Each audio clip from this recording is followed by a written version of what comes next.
Welcome to the channel. In today's video, we are diving into the creation of SPA, that is the Smart Process Automation, and by the end, you will have all the insights you need to see the usage of SPA in Bitrix24. So grab a seat, hit that like button, and let's get started.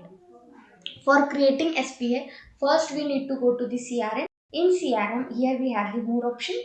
In this particular more option, we have the SPA. Once we click on the SPA, here we are having the option of creating SPA. Here we have the three different types of SPA for creation. For example, we will select the empty SPA. Here we write the SPA name, that is the testing SPA.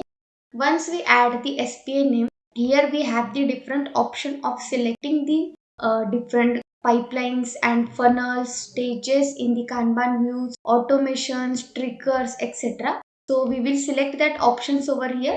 So once these options are selected, we will go to the SPA form layout. So here we will selecting the SPA fields, that is the company details, source of the SPA, start date, end date of the SPA, customers. In CRM binding, we will bind this SPA to the particular CRM entity, that is lead, deal, invoice, company, etc. Suppose we want to bind this particular entity with another tool, so we will be able to select these options over there. Once we click on the save, here we will be able to see our testing SPA is created. So this is how you can create the testing SPA over here.